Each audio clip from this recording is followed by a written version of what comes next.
Is this thing working? Are you ready? Cue the music, Charlie.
What's up YouTube, it's your boy Maniac back again with another video, and Throne and Liberty just released. I've been playing a lot of that. I actually bought the early access pass and I really don't regret it. I've been playing the game a lot. I got to max level on the second day. I joined a guild. The guild is doing really well. We're level 12, which is pretty high considering the fact that the game just released. But right now the game is completely free to play, so I recommend that anyone who's interested to just try the game out. You're really not going to lose anything but time, so try it for yourself. Now me personally, I completely recommend this game.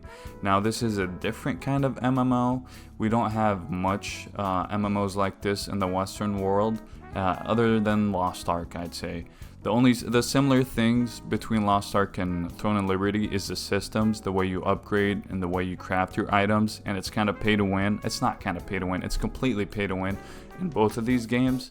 I would say it's less pay to win than Lost Ark. Overall, the way I would describe this game is, do you know those MMO game ads on your phone, those mobile MMOs? Those ads that you see that they're always fake, you know, the ad looks really good, has really good graphics, really good combat, but then you download the game on your phone and it's nothing the same. It's like a turn-based RPG in the end. Throne and Liberty is actually the game on the ad. That's the best way to describe this game. It looks like it. It really looks like that. Now let's start with the good things. And the best thing about this game is the combat. Now, the combat here is actually, dare I say, the best combat I've ever experienced in an MMO. It's different than all the other MMOs. First of all, it's a mix, it's like a hybrid between tap targeting and action RPGs or action MMOs. The thing you'll notice here, as soon as you look at the combat, you'll see its flair. It's so good, it looks so good. It's like you're watching an action movie, and it's so smooth, and it does feel very smooth.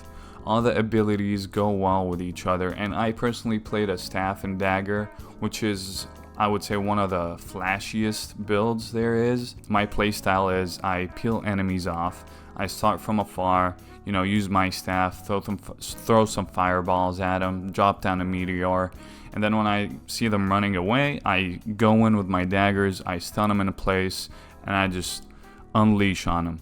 And you'll see from the combat I'm showing right now, like it's just good, and it feels even better. So the combat here, I would rate it 10 out of 10. Easy 10 out of 10. Now the movement is good most of the time, other than like grappling around. That sucks. Grappling is a 0 out of 10. It does not feel good. Climbing rocks and stuff like that, it's very janky in that regard. So movement, I would say, is a little bit above average, nothing too special, but really the combat here just makes the game really enjoyable. I couldn't recommend it more. It's just to try out the combat, I would just download it and just try the combat. Get a build up to level 30 and you'll see how good the combat is.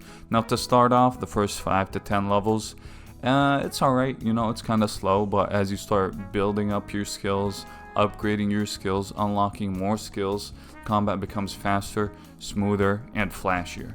It is worth mentioning that most of the combat in this game is going to be PvP focused, with some PvE thrown in there, and essentially you're going to be doing the PvE in order to get your gear, in order to do the PvP. And if you're doing PvP, there's different kinds of PvP. There's the arena where you play 1v1 or 3v3, and then there's the big large scale battles where there's guilds versus guilds. It's like 70 players versus 70 players. The siege and the tower, you have to capture the tower, and there's just a bunch of people in there. It gets very hectic at times, so I didn't really find that as enjoyable as the medium scale or the small scale PvP. With the medium scale, it's mostly PvPvE, where there's world bosses that spawn every about 3 hours, and there's just different parties of players, and they're all trying to kill this big boss while at the same time fighting with each other. Those can be very rewarding because those bosses would drop a weapon, and this weapon you could sell for a lot of lucent, and lucent is basically the in-game currency which you can buy for real money. So yes, there are some types of items which you can buy from the auction house, but let's talk about that later. The medium scale battles, I found them more enjoyable than the large scale. Still though, I usually liked it even more when it was 2-3 a.m. There's not many players playing. It's about 20 people out there fighting this boss. Because other than that, it gets really hectic for me, and as soon as you walk in, you immediately die. There's so many people CCing you, and you don't know who's attacking you. It's just a little too much for me. Again, if you like PvP, this is definitely the MMO for you by far. Like, this is the best PvP in a Western MMO right now. I would recommend the PvP here over World of Warcraft and over Final Fantasy. And again, this is a PvP focused MMO, so you get what you ask for. Now for the PvE, it's not like this game is PvP, so the PvE has to suck. The PvE is actually pretty decent in this game, although I will say it gets very repetitive in terms of visuals. The dungeons all look the same. There's a few bosses that look the same. They're just harder versions, even though the game like advertised it as being a different dungeon. They all look the same. Although the bosses mechanically they differ. The bad thing about this is that these bosses it's very difficult to pug these bosses. It's near impossible. Whenever I pug these bosses, I just get stressed and everyone's leaving after every time we die. It's just a waste of time. It's not worth it. Just join a guild and do these bosses. Now the problem is, and you're gonna see this problem later on in the lifetime of the game, when the game grows, when players start getting better gear, when everyone's geared up, is the gatekeeping. And we kind of see this in Lost Ark, and I understand the premise behind gatekeeping, because again, it's very difficult to pug these dungeons, so you don't want to play with shitty players or players that don't have the most efficient gear or the most efficient builds. So there's going to be a lot of gatekeeping. If you don't have the gear, you don't have the item power, or even if you don't know the mechanics of the boss, you're not going to be joining this pug, and you're not going to be able to do the dungeon. And then that's going to transfer over to the guilds. Now this is not as prevalent right now as it's going to be in the future, but I assure you there's going to be a lot of gatekeeping when joining a guild as well. So let's say you want to join a guild, but you're not level 50.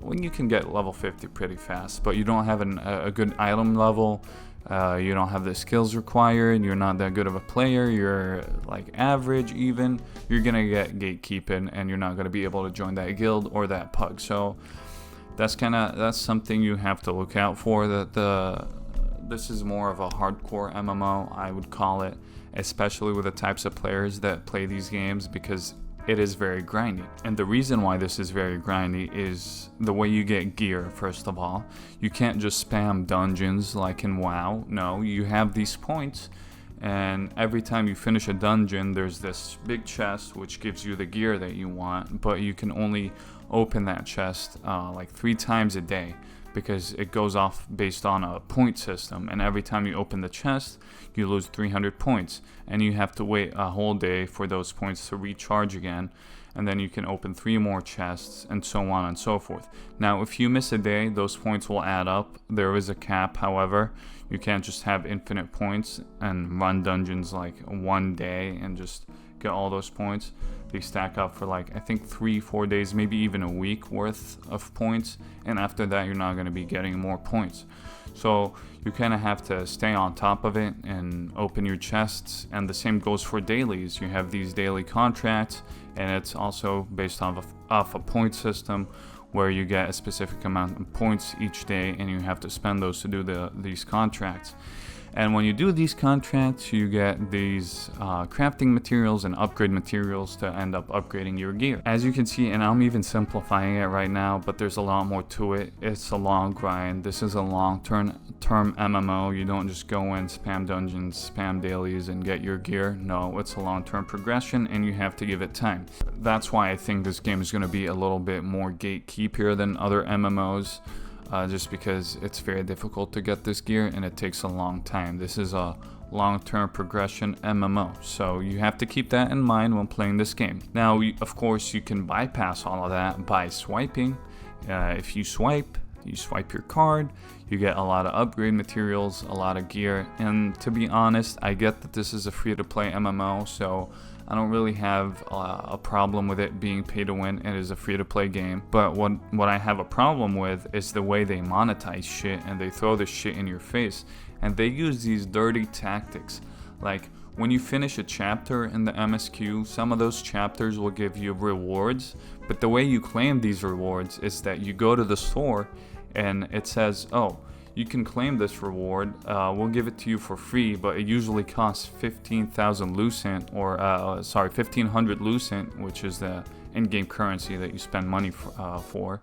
But we're gonna give it for you for free. So they get you into the habit of purchasing stuff from the store, even though it's free. So they have these psychological games where they try to get people to get used to the store. It's just stuff like that, and the way they monetize shit that I just don't really agree with. So if you don't like that, then this is definitely not the game for you. And you know for a fact there's gonna be a lot of whales in this game, and the whales are essentially gonna run this game just like how they ran Lost Ark. Now, as a free-to-play player, can you keep up with those whales? 100%. To some extent. You're not going to be as strong as them always, but you can kind of keep up with them. And if you're skilled enough in PvP, you'll be able to kill them. But the thing is, in order to keep up with them, you have to play this game and grind it out every single day. Complete your dailies, complete your whatever, complete your dungeons, get your chests. So it is a lot. You have to grind a lot to keep up with those pay-to-win players. So if you don't have a lot of time on your hands, this is definitely not the MMO for you. I would not recommend this for you if you don't want to dig deep and dive deep in this game and spend all your time on it. Because essentially, time is money, right? That's what they say, and it's prevalent in this game. Time equals money. You don't want to pay to win, you got to spend your time. You don't want to spend your time, well, then you're going to be left behind, and you're going to get FOMO, and you're not going to be invited to groups. One thing I want to talk about is the visuals of the game, too. I forgot to talk about in the beginning, but the graphics in this game look awesome. It's great. The lighting, the shaders, just the graphical fidelity overall is really good. Although some of the late game areas, like the orc area, I didn't really like that. It didn't seem well done. It's like they kind of, okay, just throw these in here. We have some assets, just throw them in there. But the map also is not as big as you'd expect it to be, especially with it being an MMO, obviously. So yeah, combat really good. Aside from the gatekeeping stuff and the long grind, that's just gonna vary from player to player in what you prefer in your MMO. Overall, I would definitely recommend this game. At least just give it a try and see what the combat is about, because the combat is the bread and butter of this game. The combat is perfect. I told you, like, you have to try the combat out. But yeah, that was everything. I will be releasing some other videos on this game. I also have been streaming this game on Twitch, so if you wanna watch me stream it, watch me play the game, you can go ahead and follow me over there. But that was everything for today. Thank you all for watching, and I will see y'all in the next one. Peace.